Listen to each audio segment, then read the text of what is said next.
ಹೆಚ್ಚಾಗಿ ಕಾಣಿಸ್ತಾಕಿರತಕ್ಕಂಥದ್ದು ಉಸಿರಾಟದ ಸಮಸ್ಯೆ. ಅದು ಪಟ್ಟಣಗಳಲ್ಲಿ ಜಾಸ್ತಿ ಕಂಡು ಬರುವಂಥ ಸಮಸ್ಯೆ. ಅದರಲ್ಲೂ ಮೆಗಾ ಸಿಟೀಸಲ್ಲಿ ತುಂಬ ಜಾಸ್ತಿ ಇರುತ್ತೆ. ನಮ್ಮ ಬೆಂಗಳೂರಿನಂಥ ದೊಡ್ಡ ದೊಡ್ಡ ನಗರಗಳಲ್ಲಿ ಈ ಸಮಸ್ಯೆ ಅತಿ ಹೆಚ್ಚಾಗಿ ಕಾಡುತ್ತೆ, ಹಳ್ಳಿಯನ್ನು ನಾವು ಕಂಪೇರ್ ಮಾಡಿ ನೋಡಿಕೊಂಡಾಗ. ಸೊ ಇದು ಕ್ರಮೇಣ ಏನಾಗುತ್ತೆ, ಕಫ ಜಾಸ್ತಿ ಆಗಿ ಕಫ ಪ್ರಕೃತಿ ಇರ್ತಕ್ಕಂಥ ದೇಹದವರಲ್ಲಿ ಶೀತ ಬೇಗ ಜಾಸ್ತಿ ಆಗುವಂಥದ್ದು.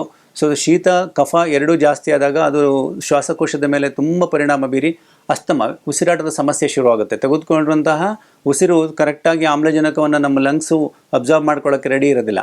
ಸೊ ಅಂತಹ ಸಮಸ್ಯೆಗಳನ್ನು ಬಗೆಹರಿಸೋಕ್ಕೋಸ್ಕರ ಅಸ್ತಮ ನಿಯಂತ್ರಣ ಚೂರ್ಣ ಅಂತೇಳಿ ಒಂದು ಮೂಲಿಕೆಗಳನ್ನು ಬಳಸ್ಕೊಂಡು ಚೂರ್ಣ ಮಾಡಿದ್ದೇವೆ. ಸೊ ಇದರಲ್ಲಿ ಅತ್ಯಂತ ಮುಖ್ಯವಾಗಿ ನಾವು ಬಳಸಿರ್ತಕ್ಕಂಥ ಮೂಲಿಕೆ ಅಂತಂದರೆ ಆಡು ಸೋಗೆ ಪೌಡ್ರನ್ನು ಮಾಡಿಕೊಂಡು ಅದರ ಜೊತೆಗೆ ಜ್ಯೇಷ್ಠ ಮಧುವನ್ನು ಹಾಕಿ, ಸೊ ಅದರ ಜೊತೆ ಅಮೃತ ಬಳ್ಳಿಯನ್ನು ಬಳಸಿ, ಆರ್ದ್ರಕವನ್ನು ಬಳಸಿ, ಚಕ್ಕೆ ಪೌಡ್ರನ್ನು ಬಳಸಿ ಮಾಡಿರ್ತಕ್ಕಂಥ ಒಂದು ಚೂರ್ಣ.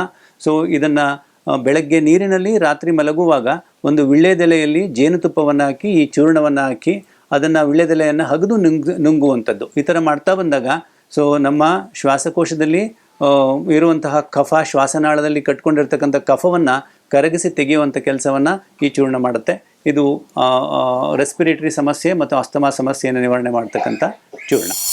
ಕೆಟ್ಟ ಕೊಲೆಸ್ಟ್ರಾಲ್ ಅಂತ ಏನು ಹೇಳ್ತೀವಿ, ಕೊಲೆಸ್ಟ್ರಾಲ್ ಎರಡು ವಿಧ ಅಂತ ನಮ್ಗೆ ಸಾಕಷ್ಟು ಜನಕ್ಕೆ ಗೊತ್ತಾಗಿದೆ, ಒಳ್ಳೆಯ ಕೊಬ್ಬು ಮತ್ತು ಕೆಟ್ಟ ಕೊಬ್ಬು. ಸೊ ಈ ಕೆಟ್ಟ ಕೊಬ್ಬು ಜಾಸ್ತಿ ಆದಾಗ ಅದು ರಕ್ತನಾಳಗಳಲ್ಲಿ ಬೇರೆ ಬೇರೆ ಕಾರಣಗಳಿಂದ ಆಗ್ತದೆ ಅದು.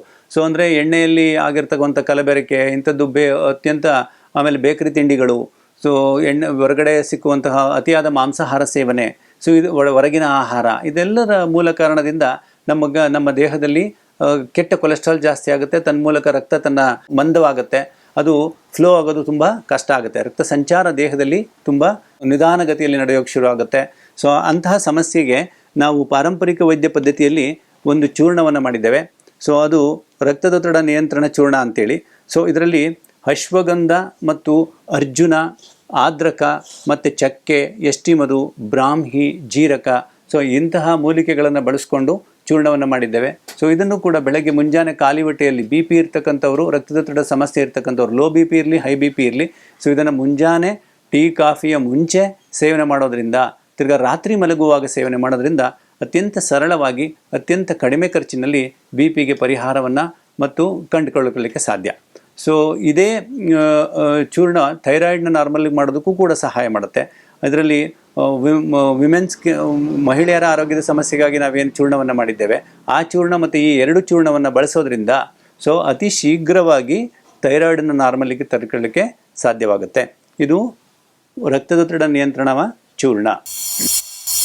ತಮ್ಮಲ್ಲಿ ನಾನು ತಿಳಿಯಪಡಿಸೋದಕ್ಕೆ ಇಷ್ಟಪಡೋದೇನಪ್ಪ ಅಂತಂದರೆ, ನಮ್ಮ ನೈಸರ್ಗಿಕವಾದ ಪ್ರಕೃತಿದತ್ತವಾದಂತಹ ಪುರಾತನ ಪದ್ಧತಿ ಏನಿದೆ, ಈ ಪಾರಂಪರಿಕ ಆಯುರ್ವೇದ ಪದ್ಧತಿ, ದಯಮಾಡಿ ಇದನ್ನು ಯಾವುದೇ ಸಂದೇಹವಿಲ್ಲದೆ ನೀವು ಈ ಪದ್ಧತಿಯಲ್ಲಿ ತಯಾರು ಮಾಡ್ತಕ್ಕಂಥ ಉತ್ಪನ್ನಗಳನ್ನು ಬಳಸಿ, ಹಾಗೆ ಆ ವೈದ್ಯರು ಯಾರಿದ್ದಾರೆ, ನಿಮ್ಮ ಹತ್ತಿರದಲ್ಲಿ ವೈದ್ಯರಿದ್ದಾರೆ, ಅವರನ್ನು ಭೇಟಿ ಮಾಡಿ ನಿಮ್ಮ ಸಮಸ್ಯೆಗಳಿಗೆ ಪರಿಹಾರ ಸಿಕ್ಕುತ್ತೆ. ಅದರಿಂದ ಆಗಿಲ್ಲ ಅಂದರೆ ನೀವು ಬೇರೆ ಒಂದು ವೈದ್ಯಕೀಯ ಪದ್ಧತಿ ಕಡೆ ತಾವು ಗಮನ ಹರಿಸಬೇಕು.